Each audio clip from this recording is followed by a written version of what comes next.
Fala, meu povo, tudo bem? Dr. Rogério passando mais uma vez para conversar com você.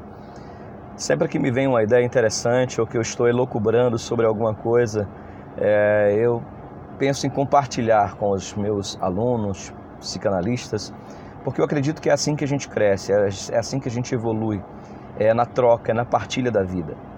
E nesse sentido, eu trago para essa nossa conversa um assunto que tem sido pertinente, que tem sido recorrente, melhor dizendo, na minha cabeça nos últimos dias, devido inclusive ao que eu estou produzindo, que é a preparação de uma palestra sobre programação neurolinguística e ideia da morte na experiência clínica.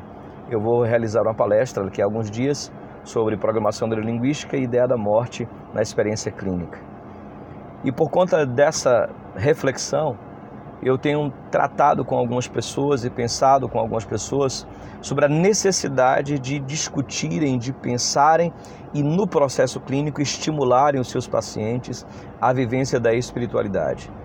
Quando eu trato aqui de espiritualidade, eu não estou me referindo a um conjunto de crenças, a um conjunto de dogmas, e sim a individualidade do paciente nessa busca e na sua vivência particular de espiritualidade. Está provado, tanto por mecanismos científicos, quanto por ferramentas de pesquisa e aferição de conteúdo neuropsicológico, de que as pessoas que desenvolvem alguma crença, que desenvolvem alguma relação espiritualizada, elas tendem a ter uma capacidade, um potencial de resolução e ressignificação muito maior do que as pessoas que não fazem isso.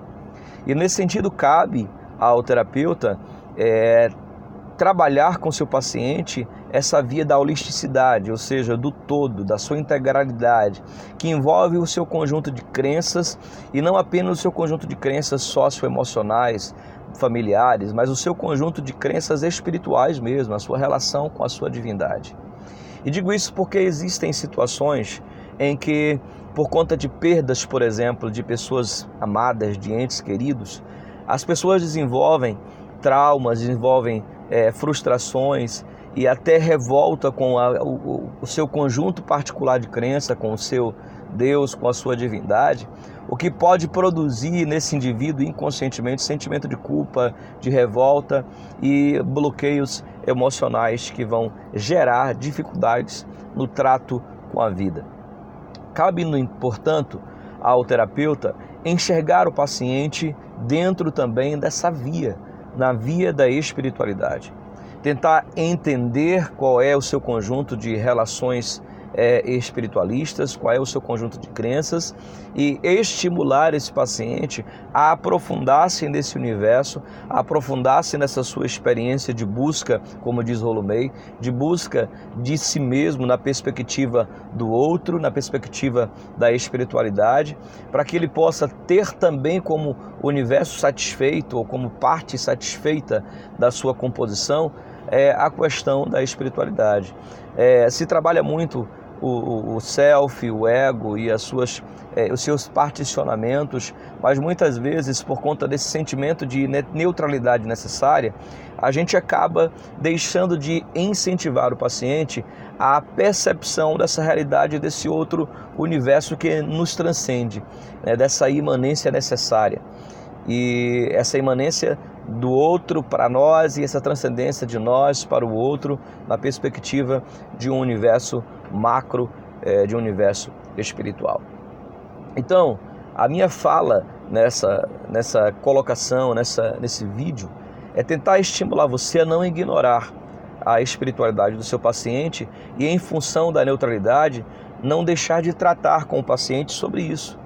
E buscar saber, verificar se o paciente tem plenas convicções da sua espiritualidade e se não há frustração, sentimento de culpa. Porque, por exemplo, um paciente que chega para mim e de repente ele diz que está revoltado com Deus. E quando eu vou conversar com ele e perguntar por que ele está revoltado, eu percebo que ele está revoltado porque ele perdeu o irmão e o irmão morreu muito cedo, foi assassinado e ele não consegue aceitar que Deus tenha tirado esse irmão da vida dele. Então eu posso trabalhar com esse paciente, por exemplo, a ideia de que aquele irmão não pertencia a ele. E aquele irmão não era uma propriedade dele, e sim uma propriedade de quem o criou. Já que ele crê em Deus, é uma propriedade de quem o criou, que é o Criador de tudo, e ele tem o poder, o direito, a autonomia para gerenciar o tempo e a vida dessas pessoas e articular essa relação histórica como bem entender.